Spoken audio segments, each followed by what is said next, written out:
Hello বন্ধুরা, cook with মৌহার চ্যানেলে সবাইকে স্বাগত। আজকে আমি বানাবো নারকেলের চচ্চড়ি।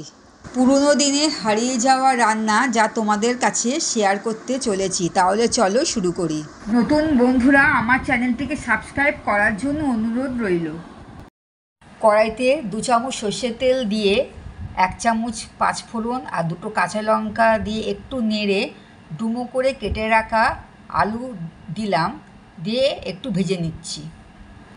ভাজার সময় অল্প হলুদ দিয়ে একটু নেড়ে আবারও আলুগুলোকে ভাজতে দিলাম।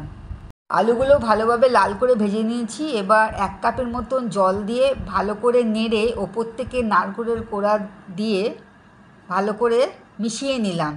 এবার ফুটতে দিলাম যতক্ষণ না আলুগুলো একটু সেদ্ধ হচ্ছে। এরই মধ্যে 1 চামচ চিনি আর স্বাদ মতো নুন দিয়ে আমি আলুগুলোকে ফুটতে দিলাম। আলুগুলো সেদ্ধ হয়ে গেছে এবং তরকারিটা গা মাখা মতন হয়ে গেছে। এবার নামানোর সময় ওপর থেকে নারকেলের কোড়া দিয়ে আমি গ্যাসটা বন্ধ করে দিলাম।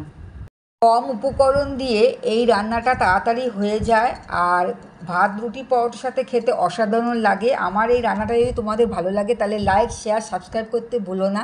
পরবর্তী রেসিপিতে আবার দেখা হবে। টাটা।